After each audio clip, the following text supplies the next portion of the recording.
Hello and welcome to the MHG podcast. As usual, life can be a little bit miserable, life can be a little bit dark. So we're here to bring you a little bit of joy and a little bit of light, because here is my shining light. It's Stu. Hi Brad, how you doing, Stu? Not bad, thank you. Yeah. Nice way to start. That'll do me. Yeah. Yeah. I've still can't quite nail this is going to be the same intro every week, definitely. But yeah, we're getting there. We're about 2/3 of the way through a same intro every week. So, you know. Yeah, well, you can't beat a bit of variety. Yeah. No, it depends.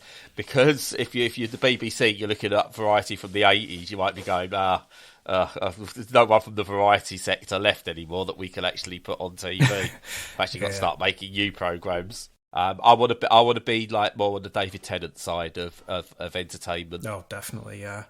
What an excellent guy He's a good egg. He is, he really is, yeah. He really is a good egg. Even if they try and paint him as... Did you see the thing with, what's her name? The Kelly Anon Jones, or the one who's like Posey Parker, or Parker Posey, whatever she wants to call herself. Not the fantastic actress who stars in Christopher Guest films, because she's actually a good person. That's Posey Parker, is it? No, the other way around. That's Parker Posey. Yeah, Parker Posey. Yeah, she's boss. Posey Parker's a dickhead. That's the one. Try claiming David Tennant wore a badge that was inviting children to be molested by trans people or something, and it's just like, just have a day off. Not David Tennant. David Tennant doesn't do that, and he's savvy enough that he knows how to sue your ass as well, so why? I know, fancy going after him. That's disgraceful. That really is. It's just like, it's David Tennant. I don't even like Doctor Who, but I love David Tennant. I think he's just boss. And you're not wrong, because he is. He's a lovely man, you know. It's not often I watch a TV programme and sort of root for the villain, but when I watched... what was that Marvel thing he was in? Jessica Jones. Jessica Jones. Yeah. I was like, go on, you manipulate that woman for your own purposes. Go on, David. That's David for you. Go for it. Yeah. Oh, he can do whatever he wants. To be honest, he does come across as a really, really nice fella, and yes, the whole thing that they're doing with Doctor Who is really good, really inclusive, and you know, it's just a big FU to all the weirdo right wingers at the moment, which is nice. Mm-hmm. Doctor Who, the original trans person. Well, exactly. You know, there's no surprise that he's such a favourite in the queer community, not just him, but you know them. So. Yeah, brilliant. It's a weird one, because I've never thought I'd be talking about Doctor Who. I don't like Doctor Who. I've never really got into it. I've seen the odd thing here and there, and I get the fandom, but I understand why it's so beloved. When I've seen things, and I've seen sort of like nigh on all the people who are involved with it seem decent people on the whole. Billy Piper's the decent fox. As opposed to Lawrence, but there you go. Oh, yeah. Because he's been suspended, which is fun. All of that stuff was fun. Yeah, see him and Dan Wootton get kicked up the arse. Yes. I don't get what's happened to the Free Speech Channel, though. I don't get why the Free Speech Channel was suspended their people. I don't get it. Right. Apparently there are consequences. Who would have thought? No. I know none of our listeners will be doing this, but don't drag Billy Piper into that knobhead's things. It's not her fault. And she doesn't like him. You know, it's unfortunate. She was younger. Things happen, and he probably put on a different persona back then to her. She's probably regrets being with him, but doesn't regret the children. Doesn't mean it's her fault for him being what he is now, the flag-burning knobhead. Precisely. So, talking of flag-burning knobheads... Oh, God, here we go. Go on. I don't know, Jim Ryan's leaving Sony. Jim Ryan... Do you know what Sony make? What do they make? Video games. Video games, that's right. Disclaimer, Jim Ryan's probably not a flag-burning knobhead for legal reasons. I just couldn't think of anything else that was happening in games at the moment that I could do a link with. So apologies, Jim Ryan. Maybe Sony can make games that aren't third person massive, graphically impressive adventures anymore. Maybe they could be a bit more experimental again. That's what I'll say about that. Stu, what we've been playing, Stu? You sound like you've had enough of yourself. That's a shame. Yeah, I've had enough of myself. I don't know where I'm going. I don't know how many areas of litigation I've put us in the first 5 minutes or what. So, tell me about video games. Stu. What have you been playing? Fewer than normal, but, still enough. Yeah, I've been playing a game called Dungeon Golf, which is pretty much as you'd expect, really. It's golf in a dungeon, but it's not because obviously, dungeons, traditionally, they're kind of low-ceilinged. So you couldn't, you have to play your five-a-side rules if you're playing footy. And if you're playing golf, you can't be doing your full kind of four and hitting it with a big club and getting a lot of air. So it's basically mini golf. It's like crazy golf, that kind of thing. And the kind of twist, the wrinkle on it all is that because it's the dungeon, it's all Dungeon and Dragon kind of themed. So, there's skeletons and there's heroes and there's monsters and there's treasure chests and all that caper. There's frogs and minotaurs. Yeah. Yes. Exactly. That's all you need. That's what they should have called it, frogs and minotaurs. They should, yeah. Fungins and flagons or something, I don't know. Anyway, no, not that. Something else, something better. Think of something better and put that in place of that. So yeah, it's basically mini golf with a kind of Dungeons and Dragons theme. The graphics look like Maximo, if anyone's old enough to remember that game from decades ago. And yeah, so with it being mini golf and with there being enemies and being tricksy bits and portals, teleporters and, holes in the ground that you can fall into. It's kind of like a bit of a fertile playground for mini golf type stuff, It's not just your regular kind of, King Kong or a windmill or whatever, kind of at the end of the thing. So the theme is pretty good, and it's kind of structured with there's lots of challenges. There's a big heavy emphasis on multiplayer and co-op and competitive and everything, which is quite good because these things when you're playing on your own can get pretty dull pretty fast. Nice focus really. So is it any good? Well, from what I've played of it, it's okay. The only thing that I find is all the stuff that you'd expect is quite nice. So the visuals are quite nice, they're not earth shattering, but they're pleasant enough and they carry the theme. And, the courses are all right. They're not too bad. They've got lots of stuff like you'd expect, like I say, so you've got enemies trying to hit the ball out of the way or trying to smack you. And you've got walls that are moving and traps and, all that kind of stuff. So it's, fair enough. Good enough. The only thing is that I don't find the actual action of hitting the ball very nuanced or very fun. Do you know what I mean? So it's got because you can't get any flight on the ball unless you hit an obstacle.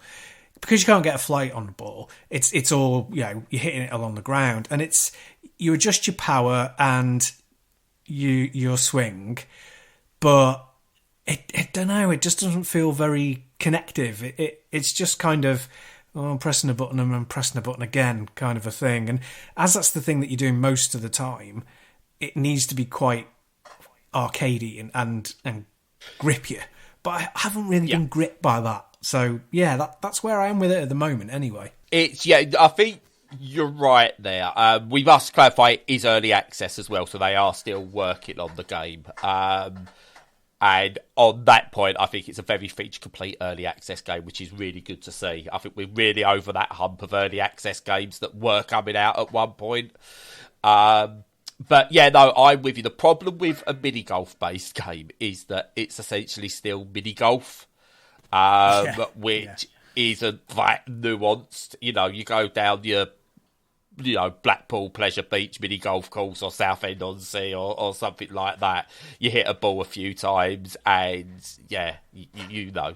it's just there's very little nuance to it, and it's very hard to turn that into a video game. Yet quite often there's loads of these games, loads of mini golf games, for some reason.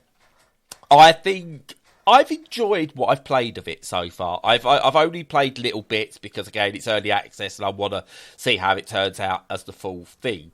I think a lot of the enjoyment on this comes from the puzzle aspects of the dungeons. I like the idea of, like in dungeons where you get a target, can you get what is essentially a hole in none?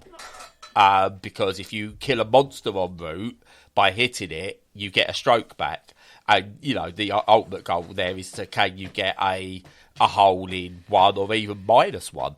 Or -2 or something like that. Yeah. So it adds a puzzle element to it, which I like, but I don't think the puzzle elements at the moment are quite tight enough to carry it. And I'm with you. There's something there. I think the presentation's lovely. I think the aesthetic and everything with it's lovely. I think the idea is really good. I think it just needs some work on some very key areas, such as some dungeon layouts, and maybe is there something they can add to those mechanics just to maybe make them a bit more fun. Whether that could even just be, can you do like a top-down look at a course or something like that allows you to plan better maybe, or just get something from it, because it just feels a little bit aimless in terms of where you're going at present, and it's lacking that little something, but there's something there that makes me want to root for this and hope it does, like it finds what it needs and does well. Yeah. I don't know if you've seen, but there is a top-down view, but you can't play in it. It's like a map, but it's not brilliant, to be quite honest with you. It's very simple and a bit heavily. I find the colours a bit heavy. You know, it's not very well contrasted. I think you need to make it a bit more basic to help with that, I would say. But yeah, I agree with you. I think it's got potential if they can just clinch that kind of feeling of impact when you're taking your shot. Because, like you say, it's such a basic game comparative to full golf that you really need to like have that core arcadey bit where the ball, the stick hits the ball, has to be really good fun. Yeah. So let's get. Hopefully they'll get there. Yeah, the one thing I did want to ask you, and this I was unsure about this. So much of it, I don't mean this in a derogatory term to the developers and what they were doing, but a lot of it feels like maybe this started life as a game that was going to be developed for mobile first. It's kind of got that something that makes me think it was going to be a mobile game, and they've then switched focus to make it a full price, well, not a full price, but a paid for Steam experience, PC experience that doesn't have all the microtransaction bullcrap that you would usually get in a mobile game. Is that just me, or do you feel there's a little bit of that there, that it kind of shifted development at some point? Well, I hadn't even thought of that, but that's actually a really good point. It could well have done that because, like you say, that aesthetic is very, very like a lot of those mobile games. Yeah. And it's something that you could imagine doing on a screen rather than with your pad. So, yeah, it could well. Maybe they just got a load of investor funding and it was enough to, go forward with a full release rather than a free-to-play. Yeah. Yeah, and to be honest, I think it's one of those. I sort of like when I look at it as well, and I double checked all this as well. £15, I think's not an egregious price point either for the content that's there at early access and what they're saying they're going to be adding. Personally, I don't think that's a bad price at all, because I think you could get, if you're into mini golf or you're into arcade games like this, and you enjoy the general loop of it, I think there's a lot of good game there worth that £15 as well. So I think they've nailed that price point as well, which is good. So I'm intrigued to see how it goes when it hits a full release at some point. When that is, who knows? Yeah.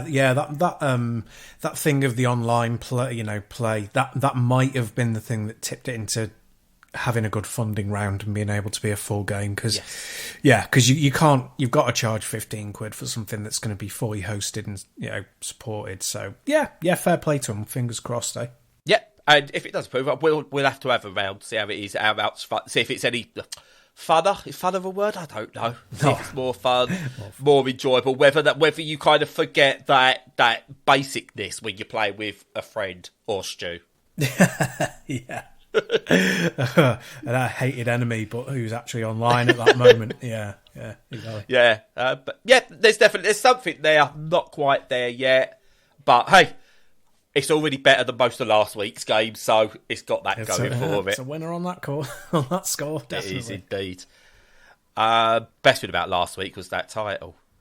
Sophie's Choice title. That was good. That's the best thing about the podcast. The games were pretty poor. Anyway, moving on.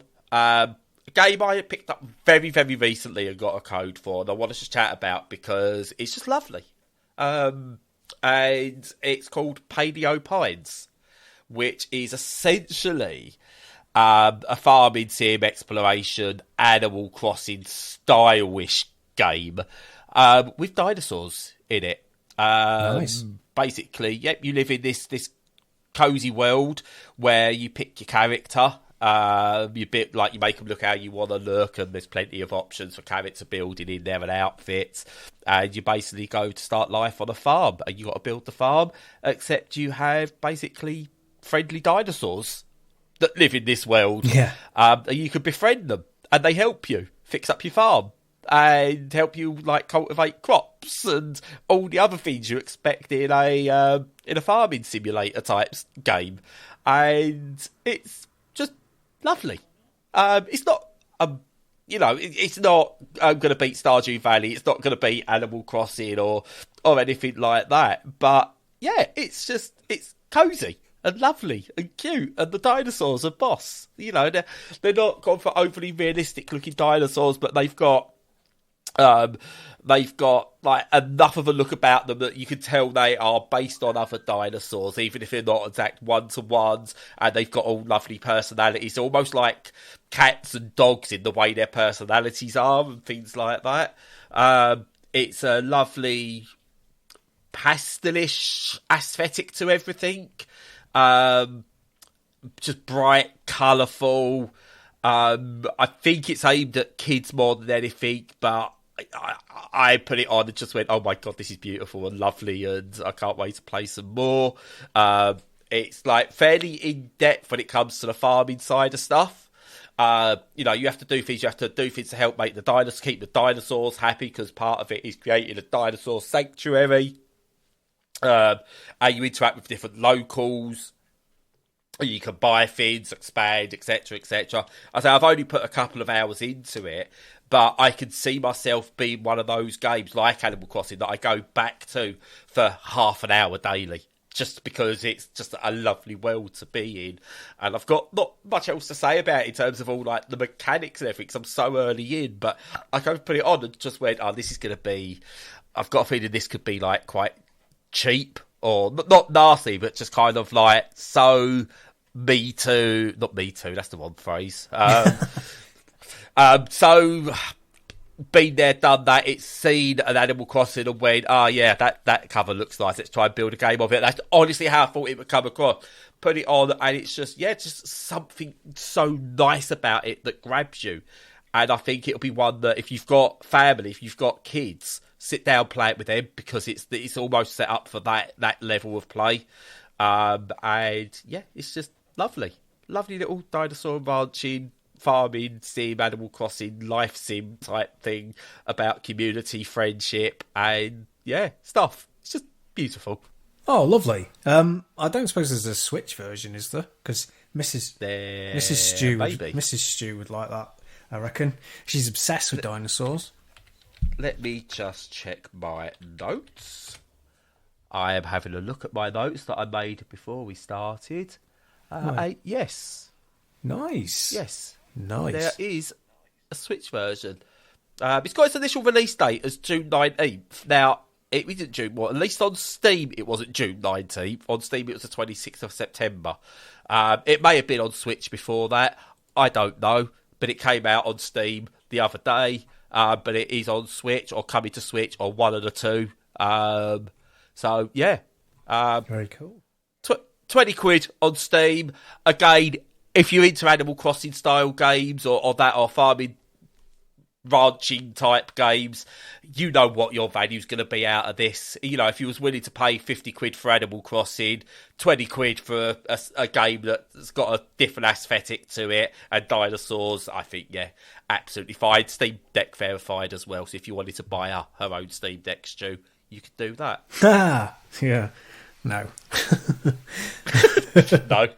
I'll get it on Switch for 20 quid or something, even if there's a bit of a Switch tax on it, she can have that. She's not having a Steam Deck. Nah, too right. No, the reason I was so abrupt there is because Mr. Stew only plays one game. So normally one game at a time, and for several years. So since we've been together, and we've been together 18 years, she's played Tetris, Pac-Man Championship Edition, and Mr. Driller.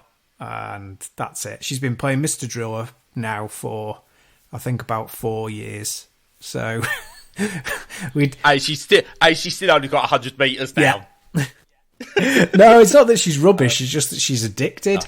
I'm jealous of that. I wish I could be that person sometimes. Yeah. I've got like nearly 2,500 games on my Steam account alone because, I need the goodness. I need, it's like crack, actual crack, and I need it. I'm kind of the same. So, yeah, I'm jealous of Mel. Really, really am. Well, no, because she's married to me, so you know that. No, that's why I'm not. The gaming stuff's separate. That's why I'm jealous. Oh, I see. Oh, well, yeah. Well, there's only one of me to go around, I'm afraid. I know. We could become a throuple. Throuple. Yeah. So much jealousy involved in that, though.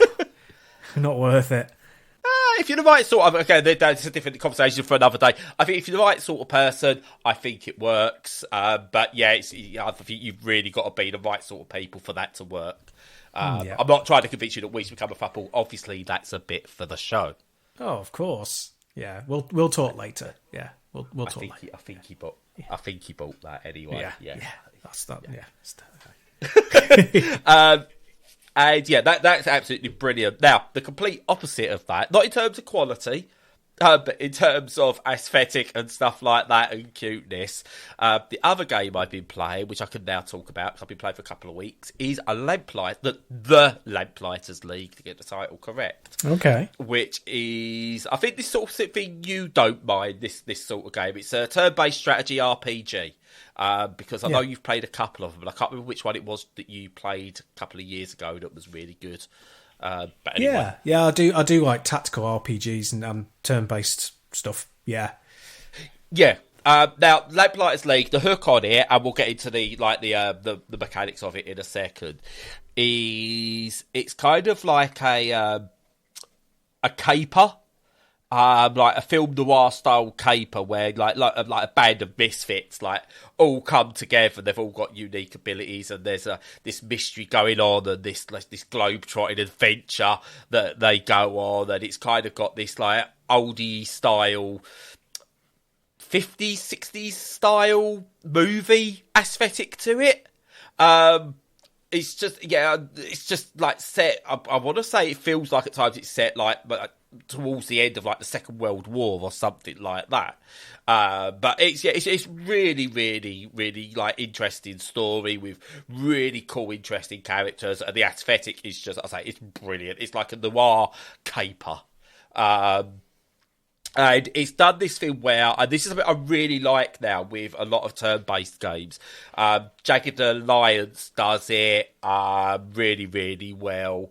And it's kind of got this where it's real time until you then go into combat and it goes turn-based. Even Mario Rabbids does it as well. And I really like that you can explore most of the world. You can even kill characters or take down characters in real time before going into turn-based. You go to turn-based whenever you want. And you can really strategize. It's difficult. It's definitely not easy. And I've played these turn-based combat games before where I feel like the game's trying to make things horrible for me. It's trying to make me fail. Whereas this, I feel like when I fail a mission, it's my fault, or I've misplayed, it's not the game being a dick, or going, hey, you've got a 99% chance of shooting this person at point blank range in the face. Guess what happens? You hit the 1%. It doesn't feel like that XCOM style. It feels fairly balanced in terms of percentages and of hits and stuff like that. It doesn't do anything special in terms of the turn-based combat. I've seen it all before. In Jagged Alliance, I've played that style of combat before. In Gears Tactics, which I think is a very underrated turn-based game, I think you've played that and really enjoyed it as well. Yeah. And yeah, it doesn't do anything different that you've not seen in any of those. I think what does a lot of the heavy lifting here, and I don't mean this in a negative way, is honestly the setting, the aesthetic, the story, the acting that goes in, like the voice acting that goes into it. It just really drags you along, and the abilities in it, the unique abilities, and this is something I struggled with in turn-based games before, is I'm not quite sure what the abilities actually, how they play off against each other, or why this, like, I need to sometimes look at a character and go, oh, that's definitely a bruiser, that's definitely going to be a sneaky character, that's definitely going to be someone who's good at ranged combat, and you kind of got to really look into their stats and attributes, and that loses me. Whereas this, you go straight away, you've got you look at the characters, and when it says to you, this character's really good at sneaking, and you look at their portrait, you kind of go, I see what they've done there. They look like a bit of not an urchin, but do you know, like those old films where it'll be like there's the mysterious French guy, Yeah. and he's the one who's really good at sneaking and lockpicking and stuff like that, or he's just like that. You kind of look at that character, and that's what you get. It's not gone for stereotypes. I'm not saying it's like, it's going overly like racist or anything like that, but it's got that look that you saw in the old films where they'd all come together. So when you'd watch A Dirty Dozen or something like that, and they look like their unique abilities, or how they look like how their characters are written.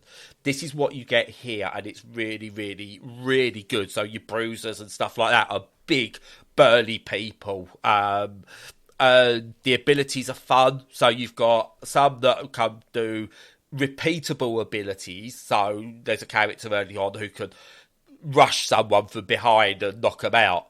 You can use that as many times as you want once it's recharged. But you've got another character, for example, who can throw an electric bomb, and you can throw it in puddles, and it attracts the enemy, and they'll go into the enemy, and they'll get electrocuted. And if there's enough there, you might be able to then trigger a chain reaction. So you might be able to then, because of the electrocution, it might blow up a red barrel. And if there's another enemy character next to that red barrel, they will also then die. So you can trigger things, but that character has a finite amount of bombs, because they can only carry a finite amount, and you need to restock them as you're going.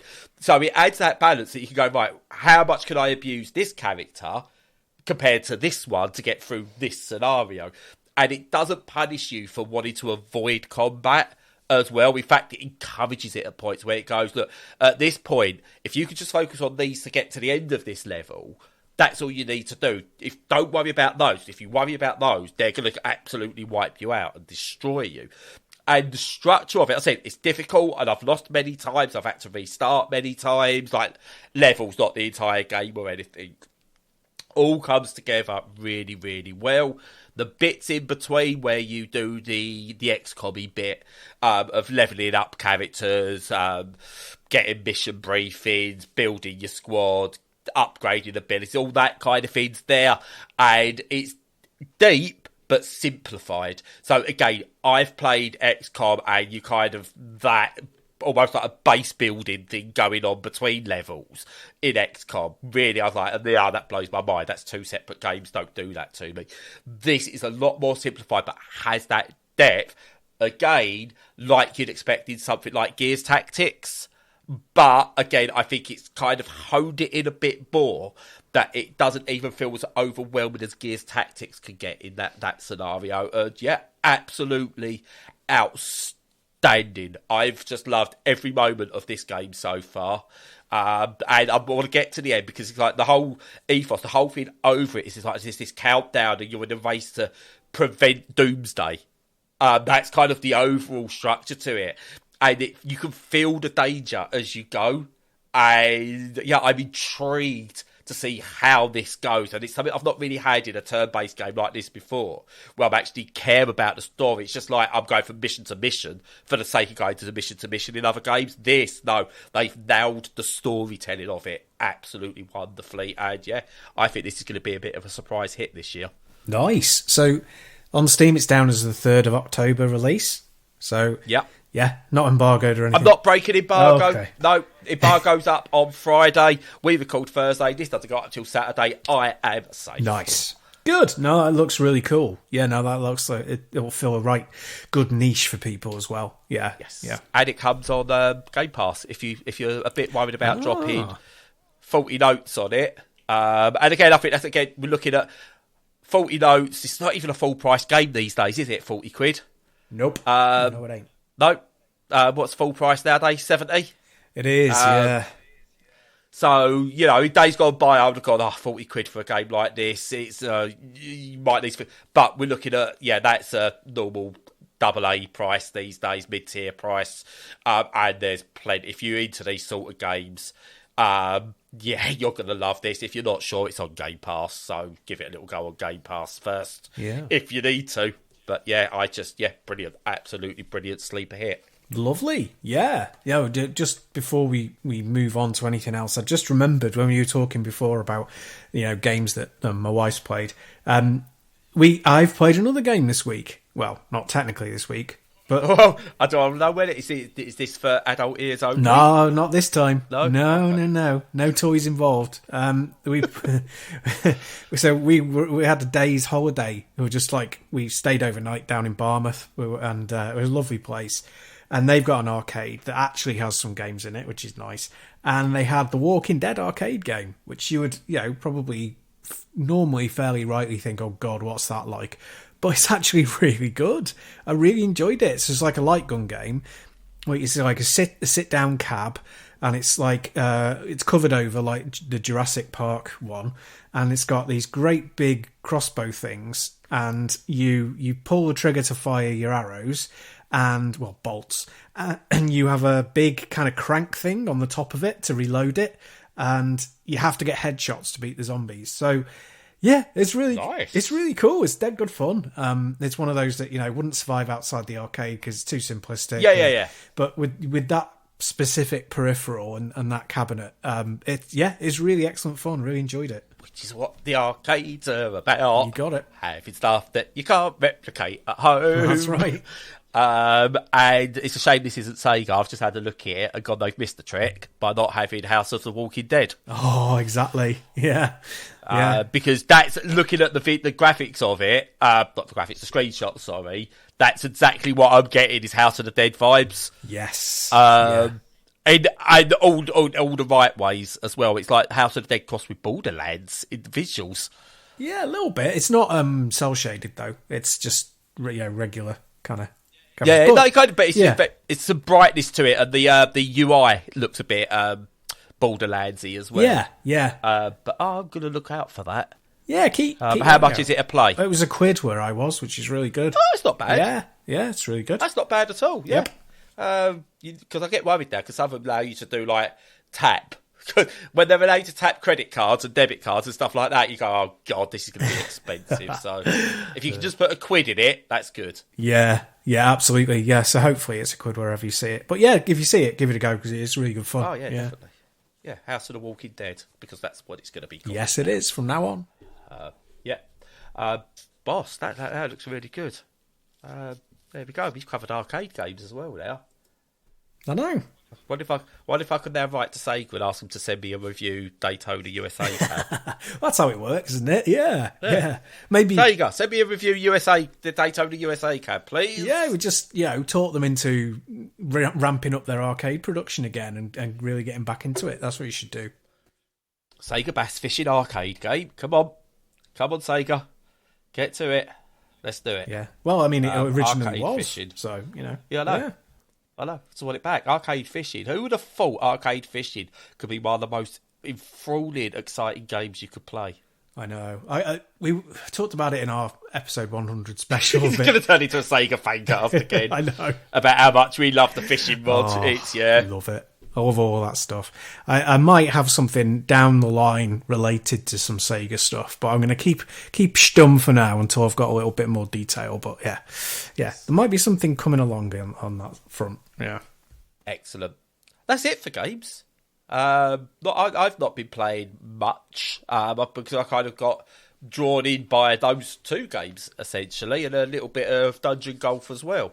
But yeah, so I think it's time to actually do some Q&A rather than going, bugger, might fit one in. Let's fit a couple in, Stu. Why the hell not?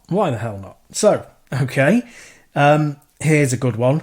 If you could go back in time, what year would you travel to?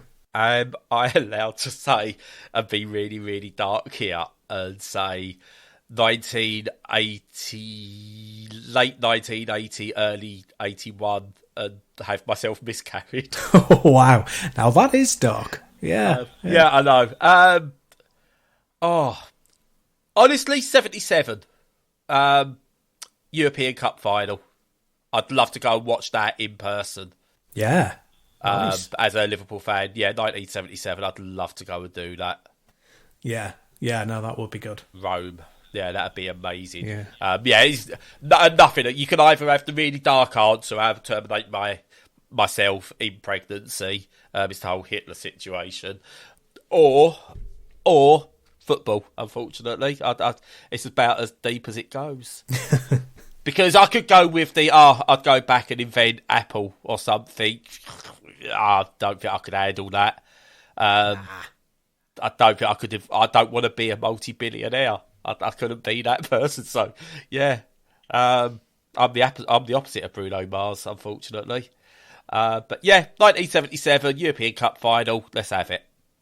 Awesome. Yeah. No, I don't. What about you? I don't know. I don't really want to go anywhere back in time, to be honest. I mean, I would like to, although it would destroy my mind, I would like to go forward in time.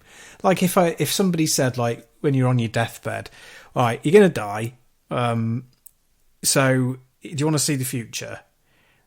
And it will probably destroy your mind. I'd be like, yeah, go on then, because I'd like to see how it... You want to get fired by needles? Yeah, no, I got it. Yeah, exactly. So, but yeah, no. So I don't really want to go back in time at all. I mean, I suppose if I was forced to, I'd kind of, as long as I was like, okay, well, yeah, what are the parameters? Like, if I go back to like the Jurassic or the Paleolithic era and see, because I'd love to see dinosaurs. Talking to Paleo Park, would I start a dinosaur ranch back in like 65 billion years ago? Yeah, change history completely. Yeah. We'll be riding dinosaurs now. Could you imagine if you went back to when you thought like dinosaurs were and there was nothing and it turned out there was a god after all? Yeah, God, that'd be so weird. Can you imagine if you lost that bet? That'd be mad. Yeah. I'd stay. Yeah. I'd stay. Then I'd go back to late 1980, early 81 and terminate the pregnancy. There you go. Because you found out the truth. No one could ever know. Terminate the half dinosaur Brad that was going to appear. Yeah. Yeah. God's will. No, the Jehovah's are right. Oh, it's so weird. Yeah. Right. Moving swiftly on. There's your title, the Jehovah's are right. that actually gets some people in. No, not having that, mate. No way. I'll tell you about the Jehovah's Witness compound next week. Okay. Round the corner from us. Yeah, that would be good. They've got an actual compound. Yeah, I'll tell you about it next week. They've got an actual compound. Ooh, nice. I'm sure it's one of those proper cultist compound with a gate on the front and everything. It's weird. But anyway, carry on. What's the next question? I don't ask about the Jehovah's compound. Well, here we go then. What is the worst gift you've ever received? Okay, so I'm a big believer of no gift is a bad gift. Yeah. Oh, you're not. By the way, you're not allowed to say your kids. So No. I love my kids. Yeah. Honestly, they are the best thing that's ever happened to me, and I don't mean that in times of like catastrophe. They are the best things. They've kept me alive. But worst gift, okay, I can put this down to two. I say I don't usually do gifts are bad, but I'm going to out my mum here. Um, my worst gift I ever received technically was a bicycle helmet from my nan. Okay. When I want to say 7 or 8. It was for my birthday.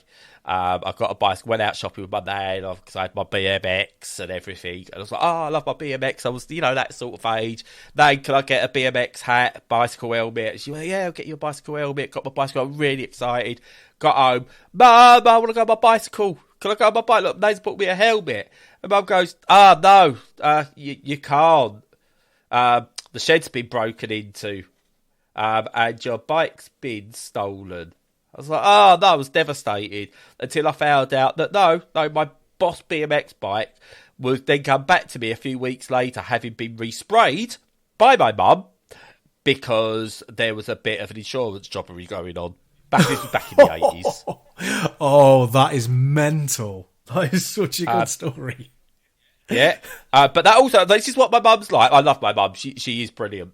The other time, I broke my ligaments on my ankle. I was in my teens. And it was just before Christmas that I did it. And for Christmas, after I was laid up, couldn't do anything, my mum bought me a skateboard. Ooh, slap in the face. Slap in the face. And then the worst one we got as a collective, as a family, this is again when I was still like living at home with my mum. My auntie goes, oh, you like films, don't you? I was like, oh yeah, who doesn't? Oh, I bought you some films, some DVDs. So, all right, okay. Basically, she bought us made a whole, like back in like the early 2000s, I would say, maybe even late 90s, where you got all the cam jobs were about. Yeah. Basically, she got a load of those on CD and gave them to us for Christmas. Oh, lovely. And was it was the one time I think we've all just gone, fuck is this? And went, no, you can't do that. That's the actual worst gift. My mum's ones were bad because they create a great story to them and stuff like that. And I get why they happened at the time. And one of them, the skateboard one wasn't my only gift at that Christmas. But yeah, she made out like it was my only gift. Because it's like she likes pranking with gifts. She once bought me a Lewis Hamilton autobiography, knowing I didn't like Lewis Hamilton. So that's nice. Where we're going with gift giving from my mum. That's very trolly. Yeah, she trolled. Yeah. So that's where we go. So that all kind of like, it's fun. It's a little bit traditional, I suppose. But yeah, getting some home burn cam job films on video CD from your auntie at Christmas in a binder little thing was just like that was just awful. But I'd say on the whole, presents, any gifts, I think there's thought behind them. Whether it's a pair of socks or something someone thinks you might like but you don't really. I think that it's always nice. So yeah. Oh.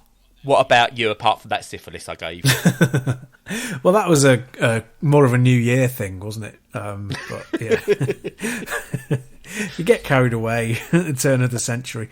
But the worst one I got was probably. I mean, I've had some crap ones that I asked for, so that's on me. But the one that I didn't ask for is like bit of context. My birthday's on Christmas Eve, so. People have to be very careful. If they want to live, they have to be careful to buy me separate presents or very specifically buy me an expensive gift that is obviously for both, Christmas and birthday. But I prefer to get them separate. Anyway, I got a combined gift from my auntie and uncle when I was about 7 or 8, maybe 9, which was a recorder, as in the quote-unquote musical instrument. Which I've always fucking hated. Like, I hate the noise they make. It's just a noise, it's not music. No. I don't care how good you are on it, it's still just noise, isn't it? I prefer when you get a comb and a bit of, greaseproof paper and do that noise. Yeah. I prefer that noise. The triangle's more of a musical instrument. Exactly. I like that sound. I like it. This I do not like. So yeah, that consumed an entire birthday and Christmas for me that year, and I hate them. So yeah, that was terrible. But I suppose some of the ones that I asked for and that were a bit crap, that were on me, were pretty rubbish as well. But yeah, no, that was the worst one that I didn't ask for, definitely. Yeah, no, I'm with that. I do. Yeah, no, that's nasty. Yeah. Sure is. Oh, I did have a recorder once. I don't think it was a gift. I think it was the musical instrument I was given to play at school. And I just didn't want to do it, so I just made the worst noise possible. Good on you. I tried playing it with my nose, because obviously that's what you've got to do. Oh, absolutely. You're going to get a recorder. Well, yeah. the only thing that... And then the shared recorder, so someone, or possibly even me as well, had someone else's nose germs in their mouth. Yeah. Well, there's only one acceptable... Well, one acceptable path that you can go with recorders, and that's that you pick it up, you try playing it with your nose, and then you snap it over your knee. Well, that's it. That's all you're allowed to do. So, yeah. I go, why didn't you get me the flute? Precisely. That's nice. At least that's proper. Bloody penny whistle would have done. Anyway, right, we've hammered the recorder enough now. So no, we haven't. We can do that at any time. Episodes, that could be a day's worth. But next question. Aside from necessities, what's one thing that you could not go a day without? Coffee. Yeah, absolutely. It's as simple as that. Coffee. I'm addicted. I need it, and I've realised I use that as an alternative to ADHD medication for 40 years, pretty much. So yeah, coffee. Perfectly acceptable. Yeah, I'm sure. Doctors would agree. It's my biggest fear now going forward. It's not my biggest fear because we've done biggest fears before, but my big fear with coffee is I've got a friend who's also ADHD. And she discovered late in life, and she was also like a big addicted to coffee, and she's now on medication, and coffee no longer has the desired effect. And it really wires her now, whereas before it was relaxing, and that scares the life out of me. I don't know what I'd do if coffee had that effect on me, because it's literally my water intake as well. I don't drink enough water because, again, ADHD, autism, water. Bleh. Hypocritical of me. I tell my son off for not drinking enough water. I get why he doesn't do it, because I don't really drink enough water anywhere near. But yeah, that's literally my liquid intake is coffee, and if that has a negative effect, I don't know what I'm going to do. Smack, I think, is the only answer, really. Yeah, if I can't have coffee, I think I will go to crack. Yeah, definitely. Yeah. I agree with you. It's absolutely essential for the day. I can't get through it without it. The other thing is, you should go. No, I know. Right, I wanted you to answer the question about non-essentials, and you then said coffee. Well, yeah. What was inessential? I can't go without. In the past, you'd be able to say the internet, but it's essential now anyway for doing anything, pretty much. Me, Stu. It's me. Yeah. Me, you can't go without me. I suppose so. That's true. Your daily bit of bread. Yeah. Oh. Your daily bread. Oh, it's like, is it daily bread? I don't know. Give us this day our daily bread. Yeah. There's our Fred title. That's very good. But no, ironically, bread, because I'm obsessed with bread. I'm not sure if I've told this story before, but the very first time, one of those big kind of, landmark benchmark moments of when you're growing up is being able to go into town on your own, with your friends, kind of thing. And I went into town with friends from school, fairly new friends, because this is when I was 11, obviously high school. And we all met up in town, and obviously we're messing around and stuff. And one of the big things was we've been given pocket money to buy treats and stuff like that. So everyone obviously piled into the sweet shop and bought a load of sweets. I bought a loaf of fresh bread. I bought an unsliced loaf of fresh bread and walked around town eating it, by taking off the crust and scooping out the middle and eating it. I mean, it's fancy. It is. I'll give you that. It is. Not the way I ate it, but so that's my level of obsession with bread. It's my most, it's very strange, but also very true. Oh, I do love just out the oven fresh bread, though, in all fairness. Melted butter. Oh, God, yes. Oh, yeah. I mean, this wasn't even with butter, because I love it that much, but yeah, that's how weird I am. Yeah, when it's fresh, it's not a dampness, but is a dampness that just works. It's this weird texture that I can't quite explain that you only get with just freshly baked bread. Yeah, You cannot replicate it. it's that springiness that you get when it's just past being dough, but it's not over the hill into like dry. Yeah. Yeah. Oh yeah, fantastic! You can't beat it. It's amazing. I didn't realise we was going to have to do an over 18s cast here, Stu. But I'm getting a little excited. It has to be said. But one more before we wrap up. yeah, let's go for it. Go on then. Here's a good one, right? So, if you were a superhero, what power would you have? I don't know. So, do I have to be a superhero? No. Excellent. Can I go for David Tennant's bring it all full circle manipulation techniques? Because Oh, yeah. not specifically to control a single person to do my bidding like that or anything like that evil. But imagine having that and then being able to go into the ear of the current Prime Minister or something like that and manipulate them into doing good. Or going to a billionaire and going, look, you don't need that many billions. Drop down to the 1 billion. It's all you need. And spread the wealth. And make them do it via their own choices because you've manipulated them like David Tennant can in Jessica Jones. That. Yeah, that is pretty good. I mean, you could also just like say that you want Superman's powers and then pick those people up and throw them into the sun, which would also be very satisfying. But I like the whole... That's murder. Yeah. That's murder. I want to be a good person, Stu. And yes, you're doing to get rid of the bad people, and I get that. Right, that's fine. But then you're Dexter. And Dexter's cool. But there's still some moral quabbles going on there. So at least with that, you could... It's just all manipulation. Manipulation's fine.